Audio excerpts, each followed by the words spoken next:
தேவ செய்தியின் தலைப்பு இருதயத்திற்குள் கொழுந்துவிட்டு எரியும் அக்கினி. லூக்கா எழுதினதான சுவிசேஷம் 24வது அதிகாரம் 32வது வசனம். அப்பொழுது அவர்கள் ஒருவரை ஒருவர் நோக்கி, வழியிலே அவன் நம்முடனே பேசி வேத வாக்கியங்களை நமக்கு விளங்க காட்டின பொழுது நம்முடைய இருதயம் நமக்குள்ளே கொழுந்து விட்டு எரியவில்லையா என்று சொல்லிக்கொண்டு எம்மாவூருக்கு போகும் சீசர்களோடு இயேசு கிறிஸ்து பேசிக்கொண்டு போகும் சம்பவத்தை தான் இந்த வேத பகுதி விளக்குகிறது. இயேசு கிறிஸ்து உயிர்த்தெழுந்த பின்பு சீசர்களில் 2 பேர் எம்மாவூருக்கு போகும் வழியில் இயேசு கிறிஸ்து அவர்களோடு கூட பேசிக்கொண்டு போகிறார். அவருடைய பாடு மரணத்தை குறித்து வேதத்தில் எழுதப்பட்டதை அவர்களுக்கு விளக்கி காட்டின பொழுதுதான் அவர்களுடைய இருதயம் அவர்களுக்குள் கொழுந்து விட்டு எரிந்து கொண்டிருந்தது. இன்றைக்கு நாம் தியானிக்க போகிறதே இருதயத்தில் கொழுந்து விட்டு எரியும் அக்கினி. இயேசு கிறிஸ்து சொன்னார், லூக்கா எழுதின சுவிசேஷம் 12வது அதிகாரம் 49வது 50வது வசனங்கள். பூமியின் மேல் அக்கினியை போட வந்தேன், அதை இப்பொழுதே பற்றி எறிய வேண்டும் என்று விரும்புகிறேன். ஆகிலும் நான் முழுக வேண்டிய ஒரு ஸ்நானம் உண்டு, அது முடியும் அளவும் எவ்வளவோ நெருக்கப்படுகிறேன். ஆண்டவர் சொன்னார், பூமியில் மேல் அக்கினியை போட வந்தேன், அது இப்பொழுதே பற்றி எரிய வேண்டும் என்று விரும்புகிறேன். ஆகிலும் நான் முழுக வேண்டிய ஒரு ஸ்நானம் உண்டு, அதுவரை நான் எவ்வளவோ நெருக்கப்படுகிறேன் சொன்னார். அது அவருடைய பாடு மரணத்தை சொல்லுகிறார். அந்த பாடு மரணத்திற்குள் போயிட்டு வந்ததுக்கு அப்புறம்தான் அந்த அக்கினி போடப்படுங்கிறதை சொல்லுகிறார். நல்லா கவனித்துக் கொள்ள வேண்டும். அப்ப இப்பொழுது அவர் மரித்து உயிர்த்தெழுந்த பின்புதான் இவர்களோடு கூட பேசிக்கொண்டு போகிறார். நல்லா கவனித்துக் கொள்ள வேண்டும். அக்கினியை எப்பொழுது போட முடியும்னு சொல்றாருன்னா, நான் முழுக வேண்டிய ஒரு ஸ்நானம் உண்டு, அது வரைக்கும் நெருக்கப்படுகிறேன். அப்ப இயேசு கிறிஸ்து உயிர்த்தெழுந்த பின்பு இவர்களோடு பேசும் பொழுது அவருக்குள் இருந்த உயிர்த்தெழுந்த வல்லமை அவர்களை பற்றி பிடிக்கிறது. நல்லா கவனி. The resurrected fire, the resurrected power, உயிர்த்தெழுந்த அக்கினி, உயிர்த்தெழுந்த வல்லமை அவர் பேசும் பொழுதே வருகிறது.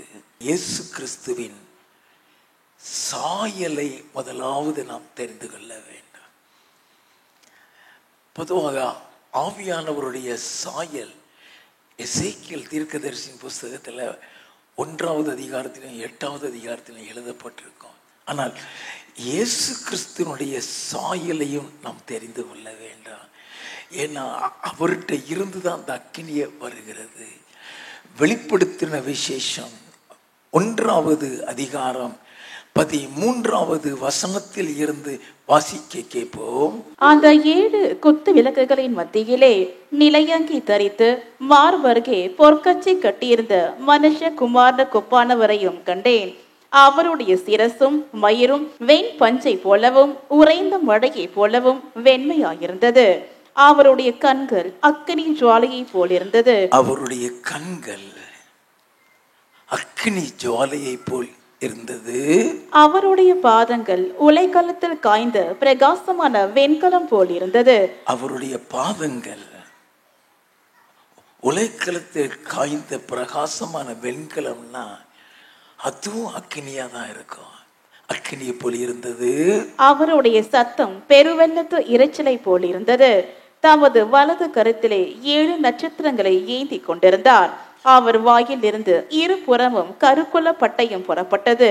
அவருடைய முகம் வல்லமையாய் பிரகாசிக்கிற சூரியனை போல் இருந்தது. அவருடைய முகம் வல்லமையாய் பிரகாசிக்கிற சூரியனை போல் இருந்தது. நான் அவரை கண்டபோது செத்தவனை போல அவருடைய பாதத்தில் விழுந்தேன்.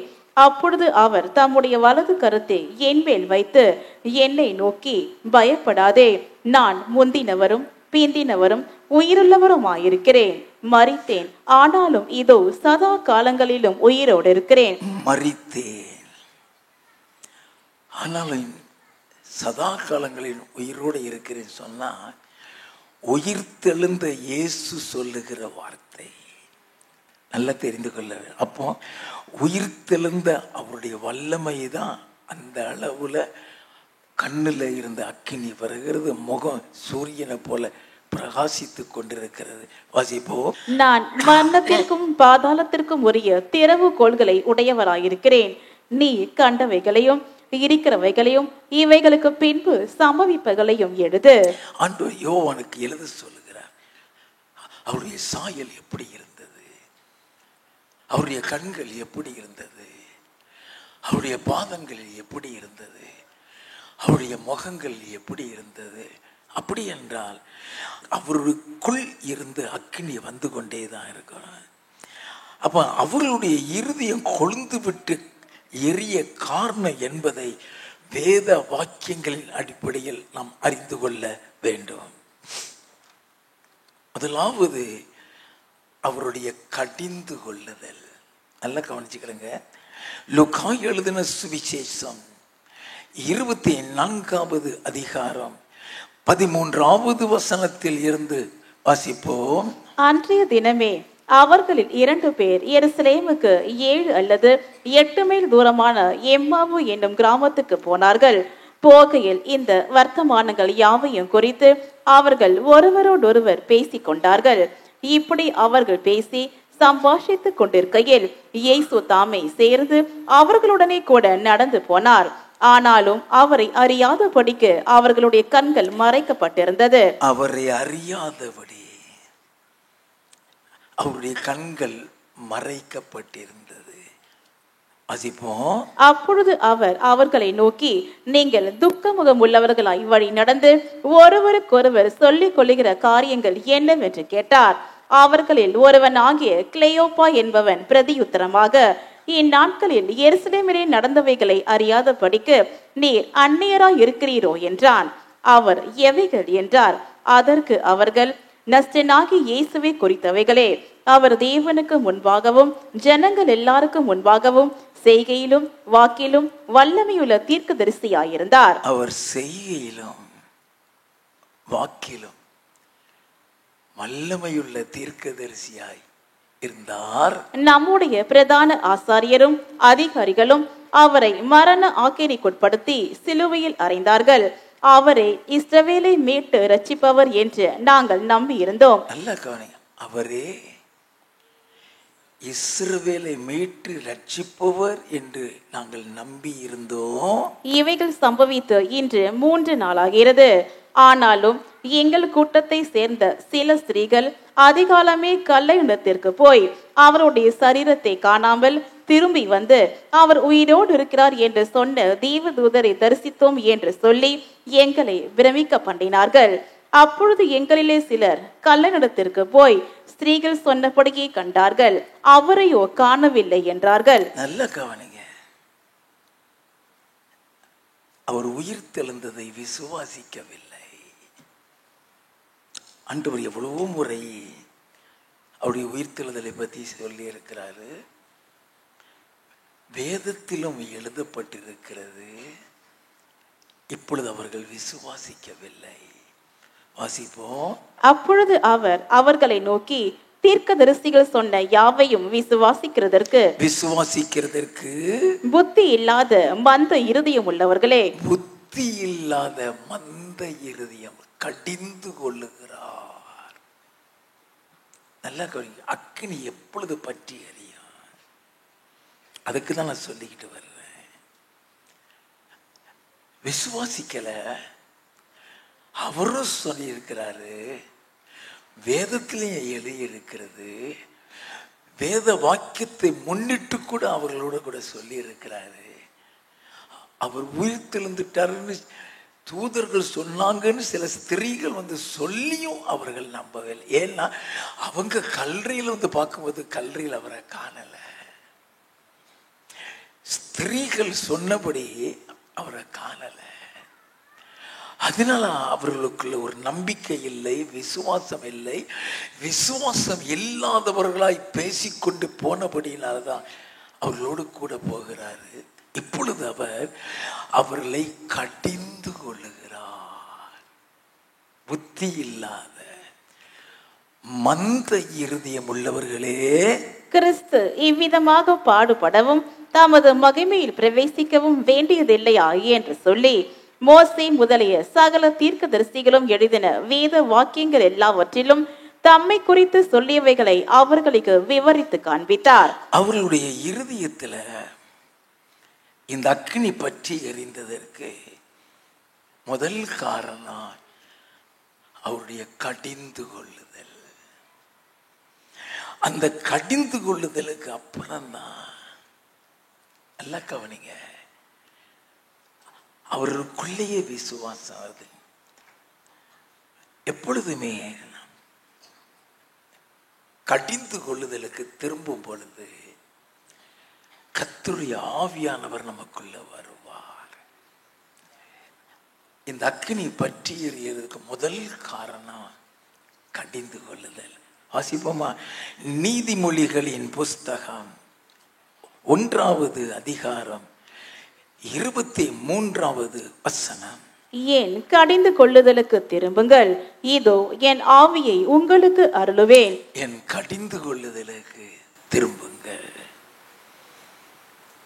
என் ஆவியை உங்களுக்கு அருளுவேன். ஆண்டவர் நாம் தவறு செய்யும் பொழுதெல்லாம் கடிந்து கொள்ளுவார். எவ்வளவுக்கு எவ்வளவு அன்பா இருக்கிறாரோ, அன்பா இருக்கிறவங்கள்ட்ட தான் அவர் கோபப்படுவார்.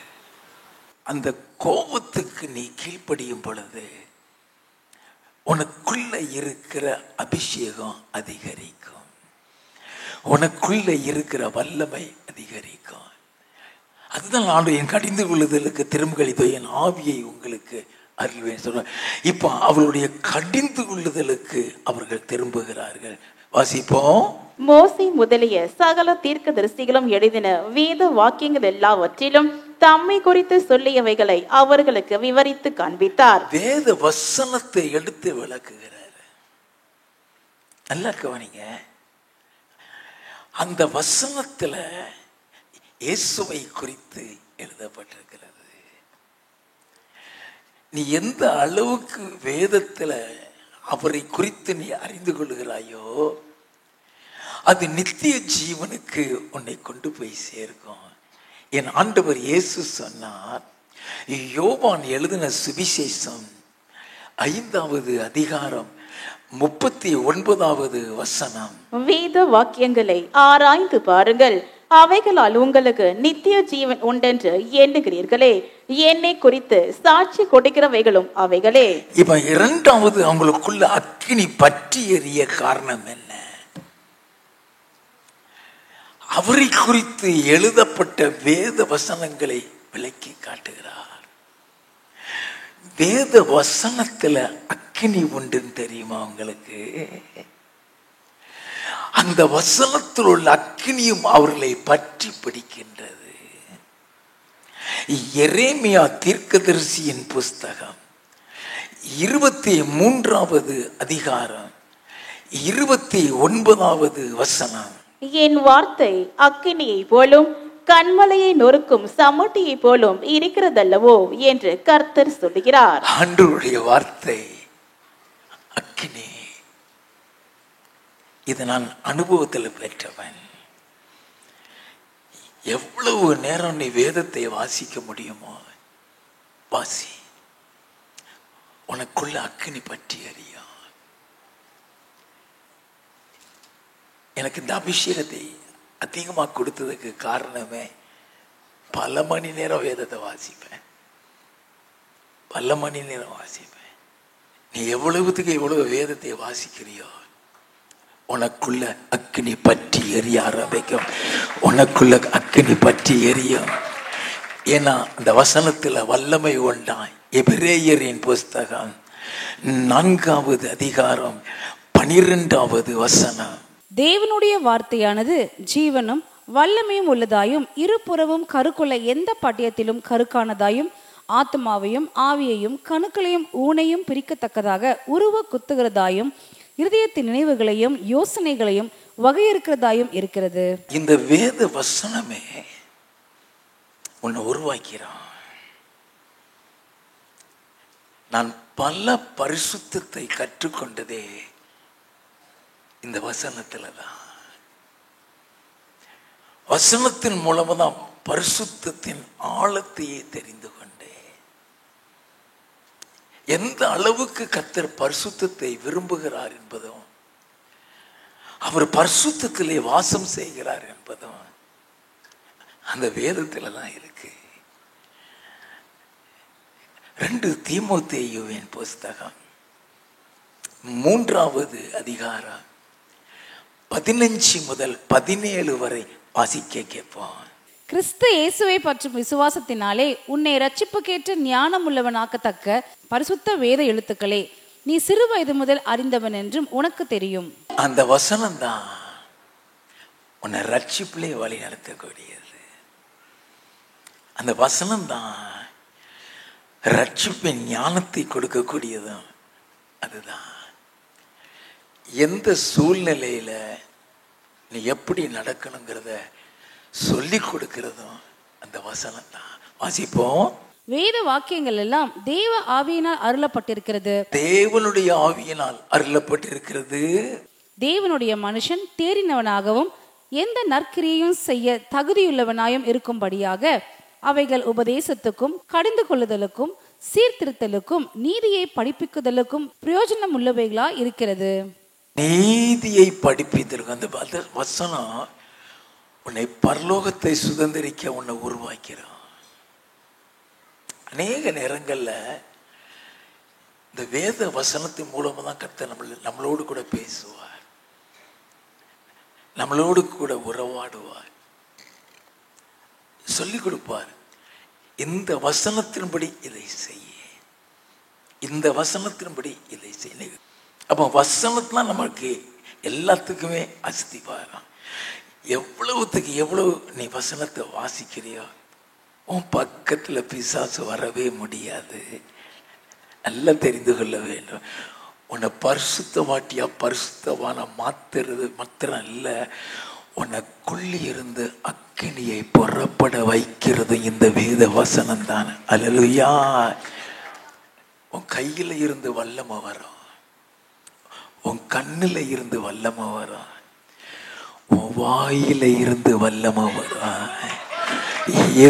எந்த பகுதியில ஒவ்வொரு பகுதியிலும் இருந்து ஆண்டவருடைய வல்லமை புறப்பட்டு வரணும்னா இந்த வசனத்துல நீ நிறைந்திருக்க வேண்டும். இப்பொழுது எம்மாவூருக்கு போற சீசர்களோடு கூட வேத வசனத்தை வைத்து தான் அவர் விவரித்து சொல்லி கொண்டு வருகிறார். அந்த வசனம்தான் அவங்களுக்குள்ள பற்றி எரிய ஆரம்பிக்கிறது. நல்லா தெரிந்து கொள்ள வேண்டும். லூக்கா 24வது அதிகாரம் 28வது 29வது வசனத்தை வாசிப்போம். அத்தருணத்தில் தாங்கள் போகிற கிராமத்துக்கு சமீபமானார்கள். அப்பொழுது அவர் அப்புறம் போகிறவர் போல காண்பித்தார். நல்ல கவனிங்க. It's a beautiful passage. அப்புறம் அவர் அவங்களை விட்டு பிரிந்து போகிறது போல காண்பித்தார். சில நேரங்கள்ல அவரை நீங்க விரும்புறீங்களான்னு பார்ப்பாரு. அவர் உங்களோடு தங்கணும் நீங்க விரும்புறீங்களான்னு பார்ப்பார்.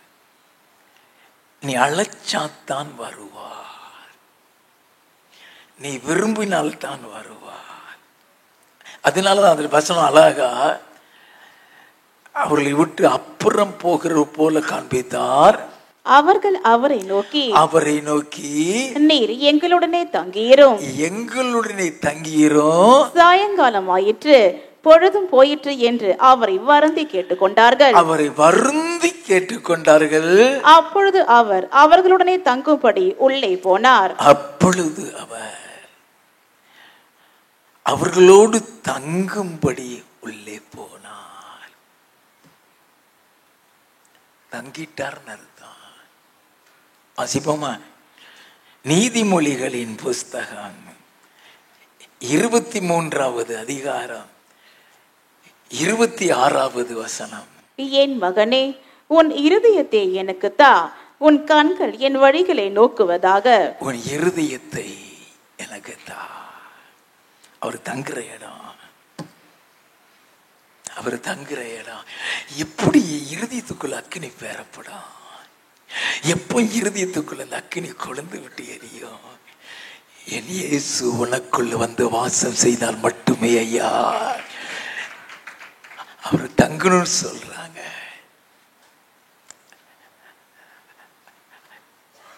எப்பொழுதுமே உங்க இருதயத்துக்கு தட்டிக்கிட்டு தான் இருப்பாரு. நீ துறக்கிறியா மாட்டியான்னு. வெளிப்படுத்தின விசேஷம் 3வது அதிகாரம் 20வது வசனம். இதோ வாசற்படியிலே நின்று தட்டுகிறேன், ஒருவன் என் சத்தத்தை கேட்டு கதவை திறந்தால். நல்ல கவனிங்க. ஒருவன் என் சத்தத்தை கேட்டு கதவை திறந்தால் அவனிடத்தில் நான் பிரவேசித்து அவனோட போஜனம் பண்ணுவேன். என்னது? அவனோடு போஜனம். அக்கினி சும்மா பற்றி எரியாது. You should dine with him. அவரோடு கூட போஜனம் பண்ணலாம். ஆண்டவர் சொல்றாரு, கதவை தட்டிட்டு இருக்க நீ திறந்துட்டீன்னா நான் உள்ளே பிரவேசித்து உன்னோடு கூட போஜனம். அதுதான் ஒரு சீசருடைய வாழ்க்கையில நடக்கிறது. லூக்கா எழுதின சுவிசேஷம் 24வது அதிகாரம் 30வது வசனம். அவர்களோடு அவர் பந்தி இருக்கையில் வாசிப்போம். அவர் அப்பத்தை எடுத்து ஆசீர்வதித்து அதை பெற்று அவர்களுக்கு கொடுத்தார். நல்லா கவனிக்க வேண்டும். இது வரைக்கும் அவர் யாருன்னே தெரியாது. அவங்களுக்கு இது வரைக்கும் அவர் யாருன்னே தெரியாது. ஆனால் ஆட்டோமேட்டிக்கா நடந்துகிட்டே இருக்குது. அவரை தங்க சொல்றாங்க, யாருன்னு தெரியாது. யாருன்னு தெரியாமலே தங்க சொல்றாங்க. தங்கிட்டாரு. தங்குனவரு அவர்களோடு கூட சேர்ந்து பந்தி இருக்கிறாரு. அப்படி பந்தி இருக்கும் போதுதான் அவர் அப்பத்தை எடுத்து அதை ஆசீர்வதித்து அதை பெற்று அவர்களுக்கு கொடுத்தார். மத்தேயு எழுதின சுவிசேஷம் 26வது அதிகாரம் 26வது வசனம். அவர்கள் போஜனம் பண்ணுகையில் இயேசு அப்பத்தை எடுத்து ஆசீர்வதித்து அதை பிட்டு அதை அப்படியே இதுல எழுதப்பட்டிருக்கிறது. அதை பெற்று சீஷர்களுக்கு கொடுத்து, நீங்கள் வாங்கி புசியுங்கள், இது என்னுடைய சரீரமாய் இருக்கிறது என்றார். என்னுடைய சரீரமாய் இருக்கிறது என்றார். நல்ல கவனிங்க. இப்ப அவங்க வாங்கி அதை புசிக்கிறாங்க. லூக்கா எழுதின சுவிசேஷம் 24வது அதிகாரம் 30-31. அவர்களோட அவர் பந்தி இருக்கையில் அவர் அப்பத்தை எடுத்து ஆசீர்வதித்து அதை பெற்று அவர்களுக்கு கொடுத்தார். அப்பொழுது அவர்களுடைய கண்கள் திறக்கப்பட்டு சாப்பிட்ட பின்புதான், அதற்கு பின்புதான் அவளுடைய கண்கள் திறக்கப்படுகிறது. அதற்கு பின்புதான் அவருடைய கண்கள் திறக்கப்பட்டு அவரை அறிந்தார்கள். உடனே அவர் அவர்களுக்கு மறைந்து போனார். அது வரைக்கும் அவர் யாருன்னே தெரியாது. அப்படின்னா அந்த ராப்போஜனங்கிறது சாதாரணமானதில்லை. அந்த ராப்போஜனம் உனக்குள்ள கொழுந்து விட்டு எரிகிற ஒரு அக்கினியை இருதயத்தில் உண்டாக்கக்கூடியது ஐயா. அந்த ராப்போஜனம் மூலமாக உன் இருதயத்தில் அக்கினி பற்றி எரியும். அது கொழுந்து விட்டு எரிகிற அக்கினியாவும் இருக்கும். அது தவறுதலா சாப்பிட்டுட்டீங்கன்னா அது பட்சிக்கிற அக்கினியாகவா இருக்கும். அல்லேலூயா. நம்ம அது பட்சிக்கிற அக்கினியா இருந்தனாலதான் சிலர் மரித்து போனார்கள்னு அப்போஸ்தலனாகிய பவுல் எழுதி இருக்கிறாரு. தகுதியோடு கூட அதை சாப்பிட வேண்டுமா? அப்போ அதை சாப்பிடும் பொழுது அதுக்குள்ளாக அக்கினி பற்றி எரிகிறது. வாசிப்போம். அப்பொழுது அவர்கள் ஒருவரை ஒருவர் நோக்கி வழியிலே அவன் நம்முடனே பேசி வேத வாக்கியங்களை நமக்கு விளங்க காட்டின பொழுது நம்முடைய இருதயம் நமக்குள்ளே கொழுந்து விட்டு எரியவில்லையா என்று சொல்லிக் கொண்டு இவ்வளவு காரியங்கள் அங்க நடந்து கொண்டிருக்கிறது. நாம் எப்படியெல்லாம் வேதத்தை வாசித்தோமோ அந்த வசனத்தின்படியாக அத்தனை காரியங்கள் அங்கு நடந்து கொண்டு இப்பொழுது அவருடைய இருதயம் கொழுந்து விட்டேறு. அவர் அப்பத்தை பெற்று அதை ஸ்தோத்திரம் பண்ணி அவர்களுக்கு கொடுத்து விட்டு அதுக்கப்புறம் ஒன்று செய்கிறாரு. மத்தேயு எழுதின சுவிசேஷம் 26வது அதிகாரம் 27, 28 வாசிங்க. பின்பு பாத்திரத்தையும் எடுத்து ஸ்தோத்திரம் பண்ணி அவர்களுக்கு கொடுத்து, நீங்கள் எல்லோரும் இதிலே பானம் பண்ணுங்கள், இது பாவ மன்னிப்பு உண்டாகும்படி அநேகருக்காக சிந்தப்படுகிற புது உடன்படிக்கைக்குரிய என்னுடைய இரத்தமாய் இருக்கிறது. அந்த ரத்தம் நம்ம ஏதோ குடிக்கிறோம் நினைச்சு குடிக்கிறோம். அது உன்னை பரிசுத்தப்படுத்துற ரத்தம். அது உன்னை பரலோகத்துக்கு ஆயத்தப்படுத்துகிற ரத்தம். அது உன்னை சுத்திகரிக்கிற ரத்தம். அது உனக்குள்ள அக்கினியை பற்றி எரிய வைக்கக்கூடிய என் ஆண்டவருடைய ரத்தம். என் ஆண்டவருடைய ரத்தம் ஐயாது. 1 யோவானின் புஸ்தகம் 1வது அதிகாரம் 7வது வசனம். அவர் ஒளியில் இருக்கிறது போல நாமும் ஒளியிலே நடந்தால் ஒருவரோடொருவர் ஐக்கியப்பட்டிருப்போம். அவருடைய குமாரனாகிய இயேசு கிறிஸ்துவின் ரத்தம் சகல பாவங்களையும் நீக்கி நம்மை சுத்திகரித்து அந்த ஒளிக்கு கொண்டு வந்துடும். அந்த ரத்தம் நம்மளை சுத்திகரித்து அந்த ஒளிக்கு கொண்டு, அவர் ஒளியில் இருக்கிறது போல நாமும் ஒளியில் இருந்தால் ஒருவரோடு ஒருவர் ஐக்கியம், தேவனோடு கூட ஒரு ஐக்கியத்தை ஏற்படுத்தி விடுகிற இயேசு கிறிஸ்துவினுடைய ரத்தம் உன்னை பரிசுத்தமாக்கி, அல்லேலூயா, உன்னை தூய்மையாக்கி, உனக்குள்ள ஒரு சுத்திகரிப்பை ஏற்படுத்தி, உனக்குள்ள ஒரு அக்கினியை பற்றி எரிய வைக்கக்கூடியதையா. அது அக்கினியை பற்றி எரிய வைக்கக்கூடியது. கொலோசியரின் புஸ்தகம் 1வது அதிகாரம் 14வது வசனம். குமாரனாகிய அவருக்குள் அவருடைய இரத்தத்தினாலே பாவ மன்னிப்பாகிய மீட்பு நமக்கு உண்டாயிருக்கிறது. குமாரனாகிய அவருக்குள் அவருடைய இரத்தத்தினாலே பாவ மன்னிப்பாகிய மீட்பு நமக்கு உண்டாயிருக்கிறது. நல்லா கவனிங்க. 1 யோவான் 1:7 அது பாவ மன்னிப்பின் ரத்தம், சுத்திகரிப்பின் ரத்தம். கொலோசியர் 1:14 படி அது மீட்பின் ரத்தம். உன்னை பாவத்தில் இருந்து மீட்டு கொண்டு வந்த ரத்தம் ஐயாது. கொலோசியரின் புஸ்தகம் 1வது அதிகாரம் 20வது வசனம். அவர் சிலுவையில் சிந்தின இரத்தத்தினாலே சமாதானத்தை உண்டாக்கி பூலோகத்தில் உள்ளவைகள் பரலோகத்தில் உள்ளவைகள் யாவையும் அவர் மூலமாய் தமக்கு ஒப்புரவாக்கி கொள்ளவும் அவருக்கு பிரியமாயிற்று. அந்த ரத்தம் தேவனோடு கூட உன்னை ஒப்புரவாக்கக்கூடிய ரத்தம். நல்லா தெரிந்து கொள்ள வேண்டும். அது பாவ மன்னிப்பின் ரத்தம், அது சுத்திகரிப்பின் ரத்தம், அது மீட்பின் ரத்தம், அது பிதாவோடு கூட ஒப்புரவாகக்கூடிய ரத்தம். அந்த ரத்தம் உன்னை சுத்திகரித்து உனக்குள்ள ஒரு அக்கினியை இருதயத்துக்குள்ள பற்றி எரிகிற ஒரு அக்கினியை உருவாக்கக்கூடிய ஒரு ரத்தமாக இருக்கா. எல்லாம் கவனிக்க வேண்டாம். அப்படின்னா அவருடைய சரீரமும் அவருடைய ரத்தமும் சொல்லிதானே கொடுக்கிறாரு. எதற்காக? அது யோவான் எழுதின சுவிசேஷம் 6வது அதிகாரம் 53 58 வரை.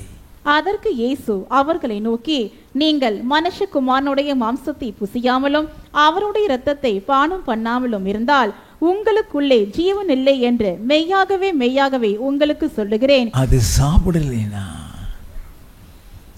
ஜீவன் இல்லை. எங்கிருந்து அக்கினி பெறப்படும்? நல்லா தெரிந்து கொள்ள வேண்டும். ஆண்டவர் சொல்றார், அவருடைய மாமிசத்தை புசியாமல் அவருடைய ரத்தத்தை பானம் பண்ணாமல் இருந்தால் உங்களுக்குள்ளே ஜீவன் இல்லை என்று மெய்யாகவே மெய்யாகவே உங்களுக்கு சொல்லுகிறேன். என் மாம்சத்தை புசித்து என் ரத்தத்தை பானம் பண்ணுகிறவனுக்கு நித்திய ஜீவன் உண்டு, நான் அவனை கடைசி நாளில் எழுப்புவேன். நித்திய ஜீவன் உண்டு, நான் அவனை கடைசி நாளில் எழுப்பு. அப்படின்னா நமக்குள் ஒரு அக்கினி பற்றி எரிய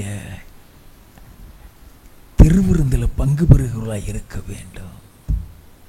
வாசிப்போம். என் மாம்சம் மெய்யான போஜனமாயிருக்கிறது, என் ரத்தம் மெய்யான பானமாயிருக்கிறது. என் மாம்சத்தை புசித்து என் ரத்தத்தை பானம் பண்ணுகிறவன் என்னிலே நிலைத்திருக்கிறான், நானும் அவனிலே நிலைத்திருக்கிறேன். அதை புசித்தாதான் நீங்க அவர்களே நிலைத்திருக்கிறீங்கன்னு அர்த்தம். அதை புசிக்காம நம்ம ரட்சிக்கப்பட்டிருக்கிறோம் சொன்னா அவர்ல நிலைச்சிருக்கல. We never knew the importance of the communion. வாசிப்போம். ஜீவனுள்ள பிதா என்னை அனுப்பினது போலவும் நான் பிதாவினால் பிழைத்திருக்கிறது போலவும் என்னை புசிக்கிறவனும் என்னாலே பிழைப்பான். வானத்தில் இருந்து இறங்கின அப்பம் இதுவே, இது உங்கள் பிதாக்கள் புசித்த மன்னாவை போலல்ல, அவர்கள் மரித்தார்களே, இந்த அப்பத்தை புசிக்கிறவனோ என்றென்றைக்கும் பிழைப்பான் என்றார். நல்லா கவனிக்க வேண்டாம். 3 பகுதி பார்த்தோம். ஒரு முதல் பகுதி அவிசுவாசம் நீக்கப்பட்டு விசுவாசம் வருகிறது. இரண்டாவது பகுதி அவரை தங்கும்படி வருந்தி கேட்டுக்கொண்டார்கள், அவர்களோடு கூட போய் தங்குகிறார். மூன்றாவது பகுதி அவர்களோடு கூட பந்தி இருக்கிறார், அப்பத்தை பெற்று அவர்களுக்கு கொடுக்கிறார். அதை திருவிருந்தோடு இணைத்து சொல்லுகிறேன். நான்காவது, நம்முடைய இருதயத்திற்குள்ள அக்கினி கொழுந்து விட்டு எரிய வேண்டும். அது முழு சரீரத்தையும் கொழுந்து விட்டு எரிய செய்யும். லூக்கா எழுதின சுவிசேஷம் 24வது அதிகாரம் 26, 27, 32. கிறிஸ்து இவ்விதமாக பாடுபடவும் தமது மகிமையில் பிரவேசிக்க வேண்டியதில்லையா என்று சொல்லி மோசே முதலிய சகல தீர்க்கதரிசிகளும் எழுதின வேத வாக்கியங்கள் எல்லாவற்றிலும் தம்மை குறித்து சொல்லியவைகளை அவர்களுக்கு விவரித்து காண்பித்தார். வேத வாக்கியங்களை விவரித்து காண்பிக்கின்றார். ஏன் விவரித்து காண்பித்தார்? அதுலதான் நித்திய ஜீவன் இருக்குதா. இப்ப அவருடைய மாமிசத்திலையும் அவருடைய ரத்தத்தையும் பானம் பண்றதுல ஜீவனை குறித்து பார்த்தோம். இதுலதான் நித்திய ஜீவன் இருக்கிறதா.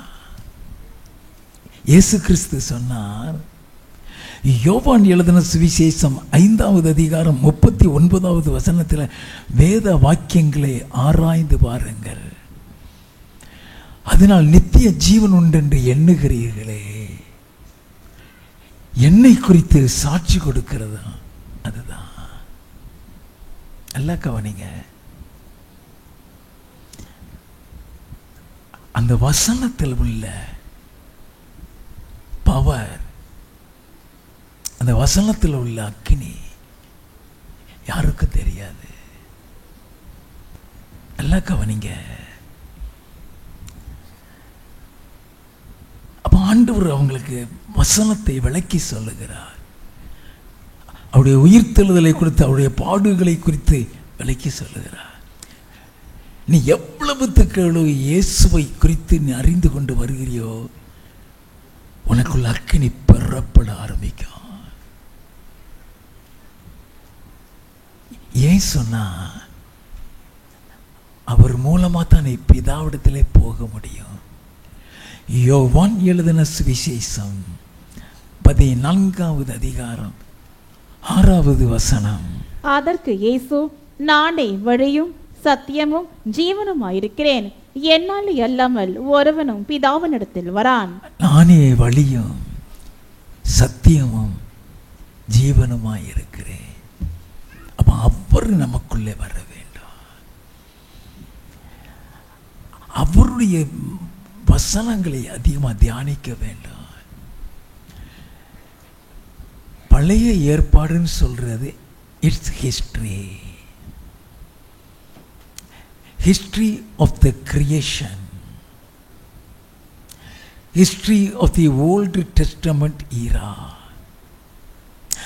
பட் புதிய ஏற்பாடுங்கிறது கிருபை உள்ளது. புதிய ஏற்பாடுங்கிறது உன்னை பரலோகத்துக்கு வழி நடத்துகிறது.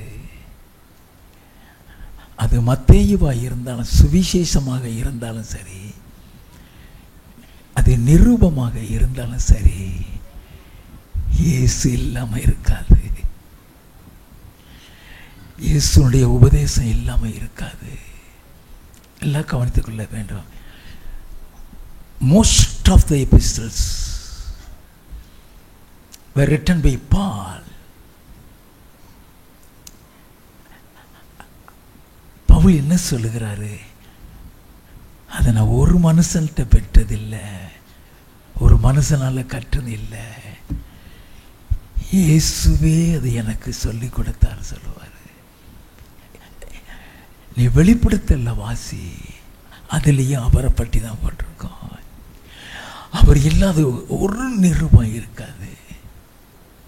அப்படின்னா புதிய ஏற்பாடுங்கிறது உன்னை நித்திய ஜீவனுக்குள்ள வழி நடத்தக்கூடிய ஒரு புஸ்தகமாகவே இருக்கிறது. அதை வாசிக்க வாசிக்க வாசிக்க உனக்குள்ள ஒரு அக்கினி பற்றி எரிந்து கொண்டிருக்கும்.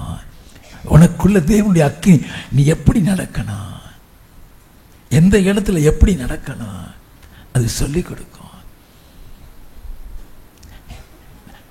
நமக்கு எப்படி போகணுங்கிறது நமக்கு தெரியாது.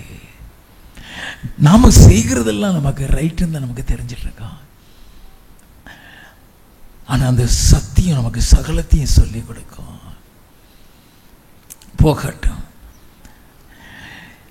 இந்த வேத வசனத்தை அவருக்கு சொன்னாரே, அவங்க சொல்றாங்க, வழியிலே அவர் நம்முடைய பேசி வேத வாக்கியங்களை விளக்கி காட்டின பொழுது நம்முடைய இருதயம் கொழுந்து விட்டு எரியவில்லையா? வசனத்தில் அக்கினி இருக்குன்னு யாருக்காவது தெரியுமா? எரேமியாவின் புஸ்தகம் 23வது அதிகாரம் 29வது வசனம். என் வார்த்தை அக்கினியை போலும், என் வார்த்தை அக்கினியை போலும், கண்மலையை நொறுக்கும் சமட்டியை போலும் இருக்கிறதல்லவோ. நல்ல கவனிக்க வேண்டாம்.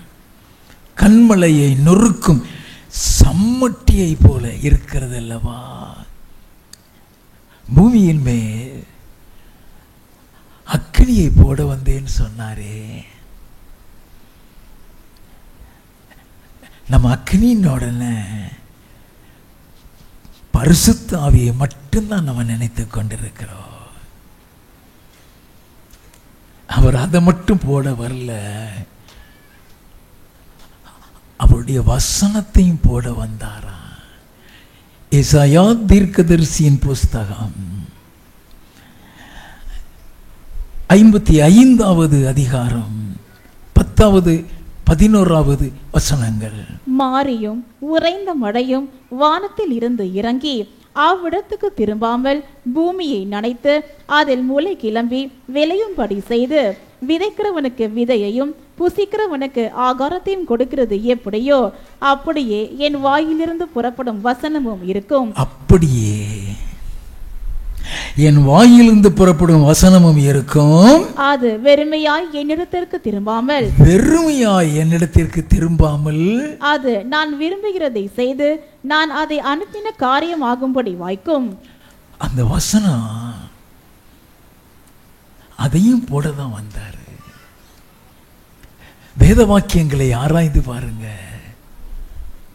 அதனால் நித்திய ஜீவன் ஒன்று சொன்னாரே, அந்த வசனத்தை தான் எத்தியோப்பிய மந்திரி வாசித்துட்டு வர்றான். அப்படியே என் வாயிலிருந்து புறப்படும் வசனமும் இருக்கும். அது வெறுமையா என்னிடத்தில் திரும்பாமல் நான் விரும்புகிறதை செய்துதான் திரும்புன்னு சொன்னாரே. அப்போஸ்தலர் நடவடிக்கைகளின் புஸ்தகம் 8வது அதிகாரம் 35, 36 வசனங்களை வாசிக்க கேட்போம். அப்பொழுது பிலிப்பு பேச தொடங்கி இந்த வேத வாக்கியத்தை முன்னிட்டு இயேசுவை குறித்து அவனுக்கு பிரசங்கித்தான். இவ்விதமாய் அவர்கள் வழிநடந்து போகையில் தண்ணீர் உள்ள ஓரிடத்திற்கு வந்தார்கள்.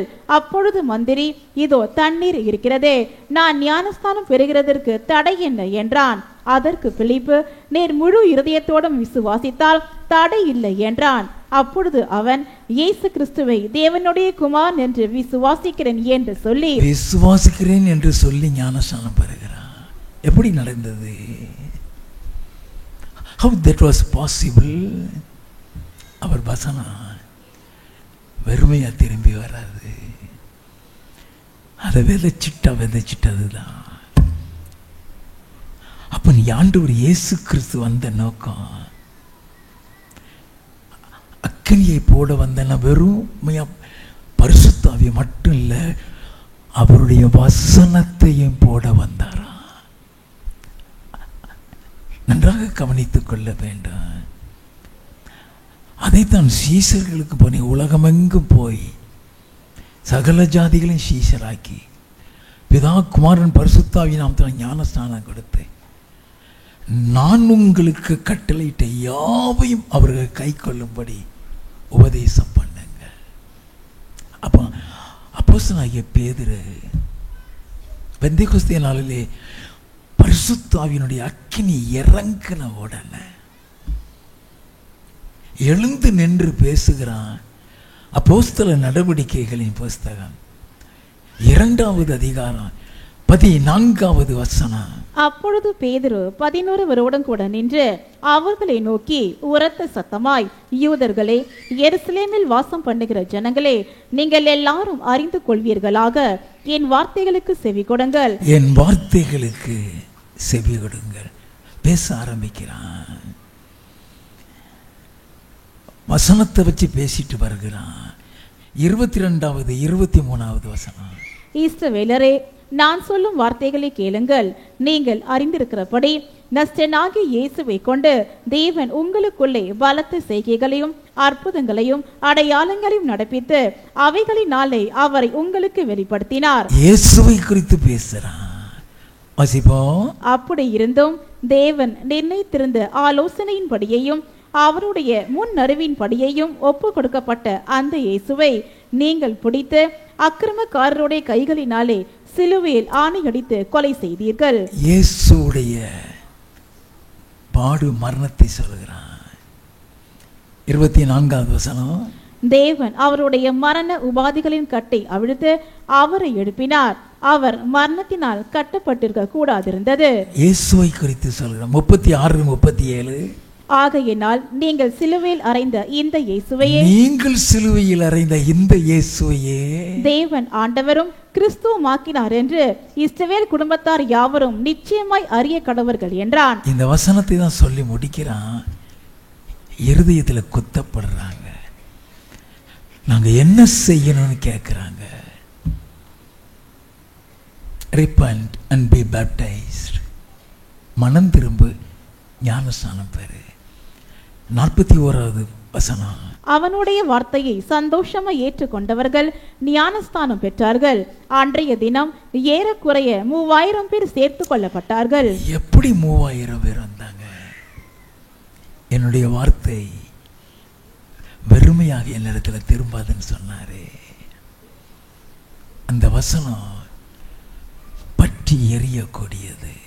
அதனால தான் பூமியின் மேல் அக்கினியை போட வந்தேன். அது எப்பொழுதே பற்றி எறிய வேண்டும் என்று விரும்புகிறேன். உங்க இருதயத்துக்குள்ள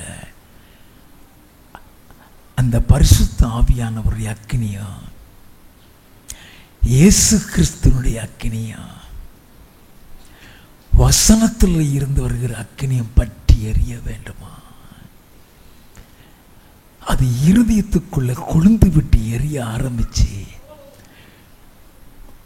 சரீரம் முழுவதும் பறக்கும். அப்ப நம்முடைய இருதயத்துக்குள்ள அக்கினி பற்றி எரியணும்னா என்ன செய்யணும்?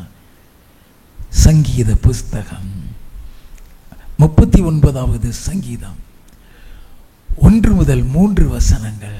என் நாவினால் பாவம் செய்யாதபடிக்கு நான் என் வழிகளை காத்து துன்மார்க்கன் எனக்கு முன்பாக இருக்கும் மட்டும் என் வாயை கடிவாளத்தால் அடக்கி வைப்பேன் என்றேன். என் நாவினால் பாவம் செய்யாதபடிக்கு என் வழிகளை காத்து துன்மார்க்கன் எனக்கு முன்பாக இருக்க மட்டும் என் வாயை கடிவாளத்தினால் அடக்கி வைப்பேன் என்றேன். நான் மௌனமாகி ஊமையனாயிருந்தேன், நலமானதையும் பேசாமல் அமர்ந்திருந்தேன். நல்லதை கூட சொல்ல முடியல,